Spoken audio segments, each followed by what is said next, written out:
Hello, I'm Tom Whitnick. Welcome to the KZGN News. From the Rademacher Hills to Bee Mountain and the mighty Sierras, Ridgecrest to Inyokern and China Lake, this is your news for the Indian Wells Valley with the KZGN News crew. In breaking news this morning from the Kern County Fire Department, it's reported that just before 3:15 a.m. this morning, the Kern County Fire Department received a call for a structure fire in the 3600 block of West Graff Avenue in Inyokern, California. The call came from a neighbor that could see large flames from the residence. The first arriving crew encountered a 2,000 square foot single-story block construction home that was fully involved in fire. The house included an attached garage and basement that were also on fire. Crews deployed hose lines to protect nearby exposures, including a double-wide mobile home and travel trailer. Trees and brush were also beginning to catch fire, and crews were able to extinguish those fires. The nearest fire hydrant required crews to make a long hose lay of 1,400 feet with one fire engine midway along the supply line to boost the pressure. The house fire was controlled by 4:49 a.m., but required extensive mop-up. Crews made a search of the structure and did not find any casualties. The homeowner was not at home at the time of the fire, and Kern County fire investigations are looking into the cause of this fire. Fighting the fire included 37 personnel. The assisting agencies were the California City Fire Department and China Lake Fire Department, Kern County Sheriff's Office, and the Ridgecrest Police Department for traffic control.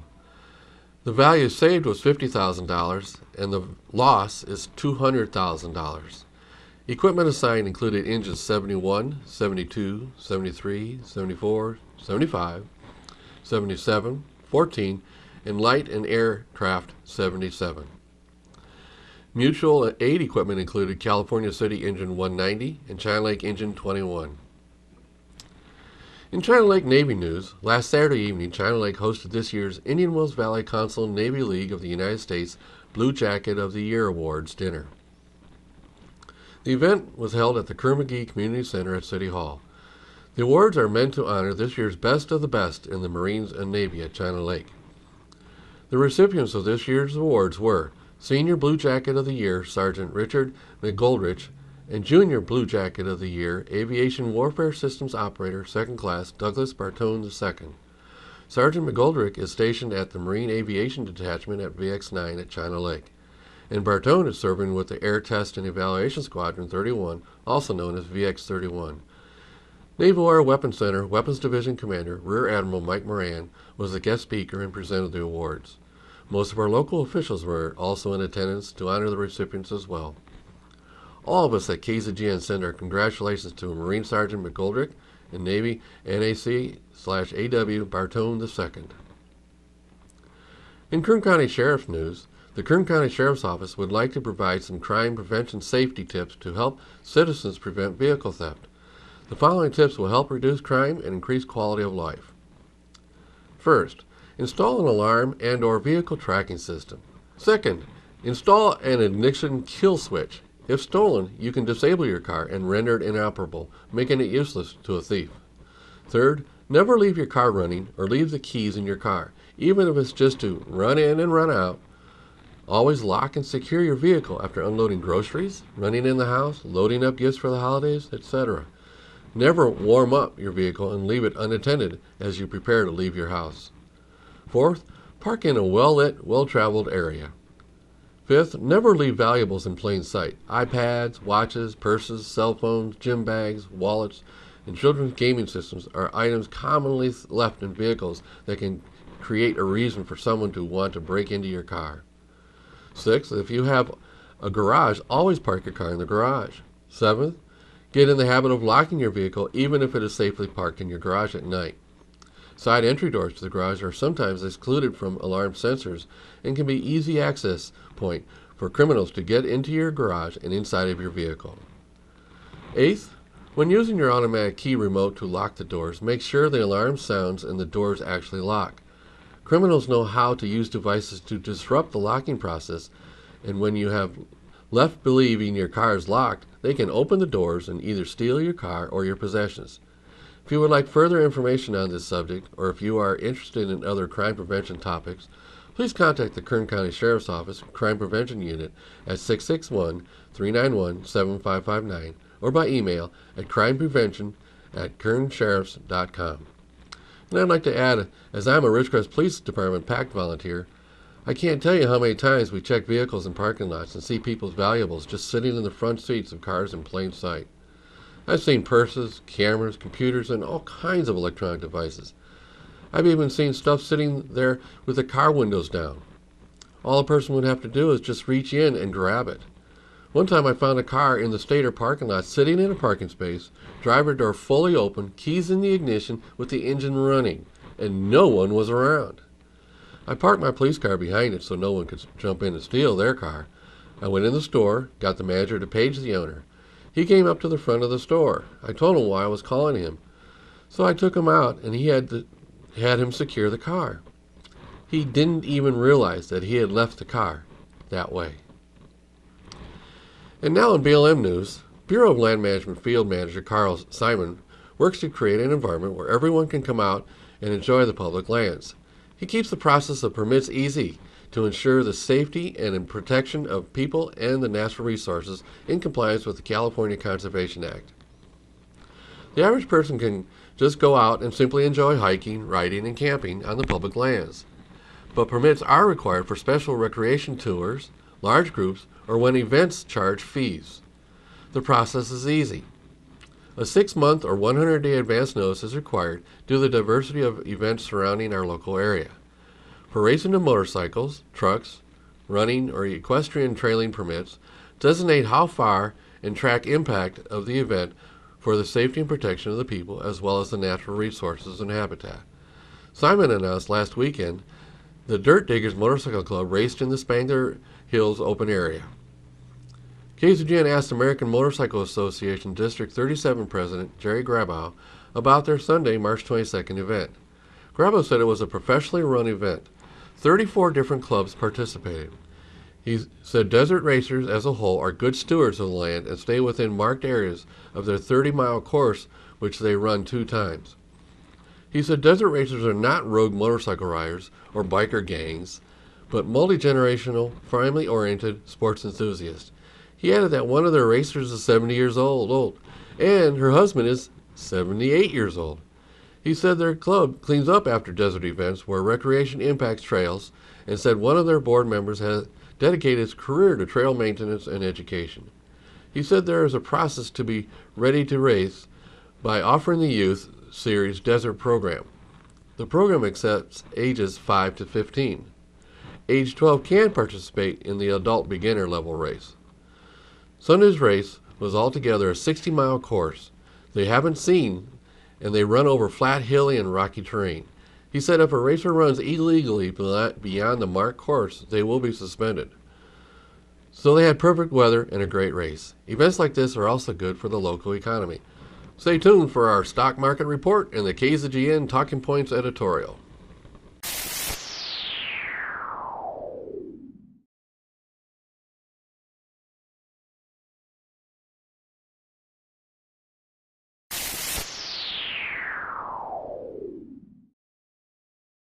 Welcome back. Thanks for staying with us. And now today's stock market report.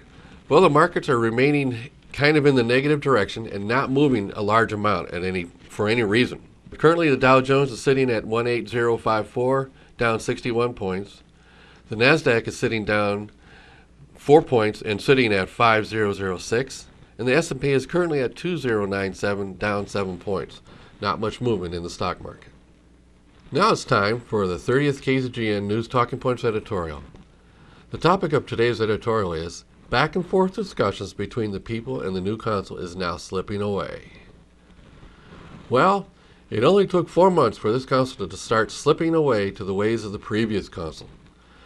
It's just a few months ago that many people in the public was complaining about the last city council's continued disdain for engaging the public at the podium. The last council was notorious for pulling this stunt. When the public had opportunity to speak, the council would sit and appear to listen, but make no comment. There was usually no back and forth discussions with the people when at the podium. It was the people speak, then the council speaks, then they make a decision with no further input from the people. And the real essence of the problem was when one or more of the council didn't agree with the public speaker. The council would usually say nothing until later during council comment. Then they would attack the speaker for what they said, with absolutely no opportunity for the speaker to respond to the council member criticizing the speaker's comments. Now, this editorial doesn't mean I agree with what was said by the public or what was said by the council. This editorial is not about the content of the comments. It's about the process. If the council doesn't like what is being said, provide the courtesy to voice their comments while the person is at the podium. It's not nice to sit and say nothing, and then at the end of the meeting, or in this case, at the end of a completely disconnected meeting, the council starts criticizing the speaker from a previous meeting, when the speaker has no opportunity to engage the comment, or even is at the meeting to hear the comment at all. When the person making a comment is not engaged when they are at the podium, they have no opportunity to address what a council person may be saying. Like I have said in the past, it's just not fair or constructive to have these one-sided bomb-throwing sessions. Many times I have witnessed a council person completely misunderstanding what was being said by the person at the podium. I know it happens because it's happened to me. And again, this is not about the actual comment, it's about the process. One time I made a comment to the council. Not one word was said in response to my comment until the public comment section was over, and it went back to the council for discussion and decision. Then out of nowhere, a council person started berating me personally and lecturing me as to how I was wrong in what I said. And he went on to tell me off.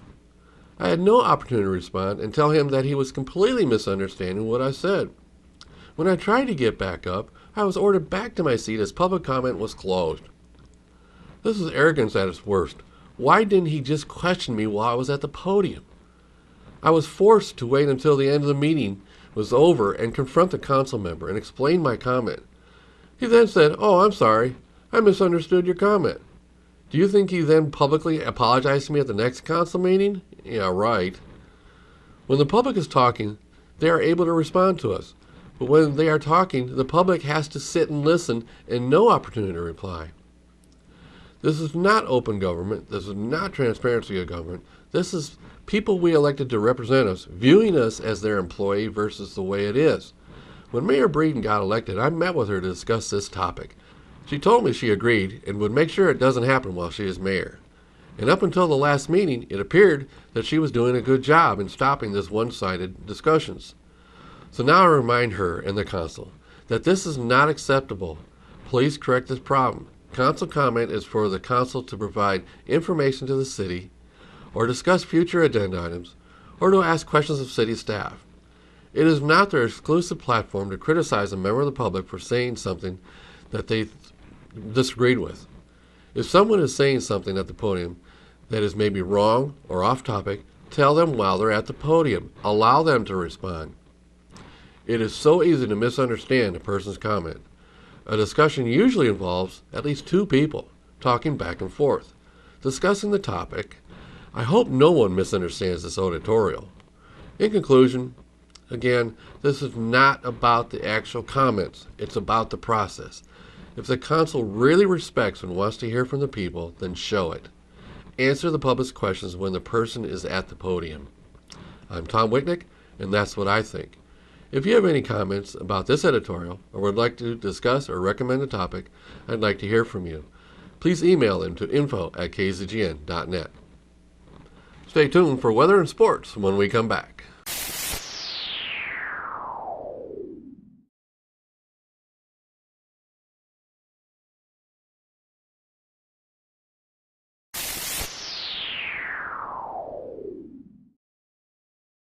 Thanks for staying with us. And now let's go to Keith for the weather. Locally tonight, partly cloudy with a low around 50 degrees, north-northeast wind 5 to 10 miles per hour. Wednesday will be sunny with a high near 80, calm wind. Wednesday night, mostly clear with a low around 51, east wind 5 miles per hour. Thursday will be sunny with a high near 83, north-northwest wind 5 miles per hour. Thursday night will be clear with a low around 52, east wind 5 to 10 miles per hour. Friday will be sunny with a high near 87, northwest wind around 5 miles per hour. Friday night will be clear with a low around 53, calm wind. And that is your local forecast. And back to Tom. Thanks a lot, Keith. And now let's go to Captain Tom Heck for the sports. And a very pleasant Tuesday afternoon to everybody. Let's start with a local sports note. This is from Anthony Barnes, head track coach over at Burroughs. He tells us it was a beautiful day for a track meet Saturday over at the Desert Christian Antelope Valley College Invitational that held at AVC. Many good performances and great competition highlighted the day. The top 5 in each individual event and top 3 relay teams earned medals for their efforts in this varsity and JV level meet. Some of the girls' highlights: Ashley Ayers placed first in the 100-yard dash in 13.15 seconds. That's very good. She, along with Michelle Pettit, Leonie Bulna, and Bailey Goodert, placed fourth in the 4x100 meter relay in a season best 53.67. Michelle Pettit added a second place in the triple jump at 33.3.5. That's also very good. Madison Felix had a good day winning the discus, 110 feet on that. Fifth in the triple jump at 28.5 feet. And sixth in the shot put at 30 feet 3 inches. Jennifer Candle added to second place finishes in the shot put at 34 feet. The girls' distance medley relay team of Karina Kelly, Sheila Corello, Emily Hagen, and Julia Ernst placed second with 14 minutes 38 seconds. Myra Marcano added 2 fourth-place finishes in the 1600 and 3200. So good job, ladies, on that one. In the boys, Tyler Moulton led the way, placing first in the shot put, 45 inches there. That's very good. And discus, 146 feet. Joe Humphrey had a good day winning the pole vault at 12 feet. Second in the triple jump at 39 feet. And long jump. He was also part of the fourth place 4x100 relay team with Taylor Watts, Zach Humphrey, and Mike Bennett. Malik McIntosh led the way for the distance program, winning the 3200 in 10 minutes 9 seconds and placing second in the 1600, 4 minutes 35 seconds. Teammate Christian Schultz placed second in both the 1600 and the 3200, and Zach Newberry placed third in the triple jump. Mike Bennett placed fourth in the high jump. So congratulations, a lot of names in there. Glad to get it out and get you guys some much needed and much deserved PR. Next events, Wednesday, March 25th, the first Mojave River League meet against Hesperia. That'll be up at Saracoso, 3 o'clock. And then again on Wednesday, April 1st, a dual meet at Oak Hills. All right, let's go to the college basketball scene real quick. I don't want to forget about mentioning UCLA. They had a great weekend. They ended up beating SMU. They beat UAB, University of Alabama, Birmingham, who somehow beat Iowa State. I can't figure that out to this moment. But UCLA now has a big hurdle to climb. They've reached the Sweet 16. Great job, Steve Elbert and crew. But now you got to play the likes of Gonzaga. And Gonzaga only 2 losses all year. It's Gonzaga's first Sweet 16 since 2009. UCLA last year in the Sweet 16 where they lost. All right, in the other games, it'll be Kentucky and West Virginia. No one's going to stop Kentucky. Notre Dame's going to play Wichita State. That's going to be a great game. Wisconsin and North Carolina. North Carolina playing well right now. That's going to be a great game. Xavier and Ohio State. Look for, I beg your pardon, Xavier and Arizona. Arizona's going to beat them pretty bad. Look at North Carolina State and Louisville. Louisville played really well the other night. They beat Northern Iowa. Look for Louisville to advance. Oklahoma and Michigan State. That game could go either way. Duke and Utah. Interesting game, but right now Mike Krzyzewski and his team playing a little better than Utah. Look for Duke to go there. And as mentioned, UCLA, Gonzaga. If the Bruins do win, they'll have to play the likes of Duke to get to the Final Four. Real quick in the NBA, best records, Toronto at 42-28 in the Eastern Central Conference. In the Southeast Conference, the Atlanta Hawks, believe it or not, have lost 3 games in a row. They haven't done that all season long, but they're still 53-17. They're going to easily win their division and have the best record in the East. Out west, Portland at 44-24, their best start in a long time. Oklahoma City playing better now. They are 40-30. In the Pacific Division, Golden State 56-13, now the best record in basketball. The Clippers 46-25, the Suns 38-33. And the best conference of all in the NBA, the Southwest Conference, where every team is over 500. Memphis, Houston, San Antonio, Dallas, and New Orleans all fighting, and all 5 of those teams will likely get into the playoffs the way things are going. All right, that's your sports for this Tuesday. Stay tuned for the Tuesday night live show. We'll have Justice Scott. He'll talk about baseball, also talk about the big event Saturday at Saracoso, the Hall of Fame Youth Awards dinner we're going to have up the hill. That's your sports for Tuesday. I'm Tom Heck for KZGN. And now, stay with us for the following pictures sent in by Debbie to KZGN-TV News.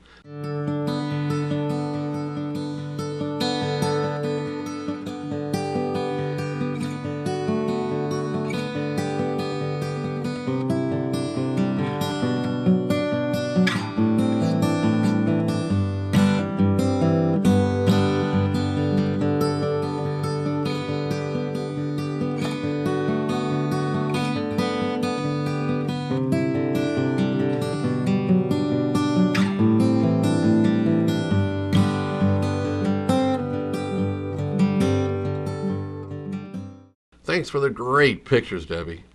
So that's the news for today. All of us at KZGN-TV know you have a choice in what you watch for your news. We all thank you for choosing KZGN-TV, Ridgecrest's only community TV station.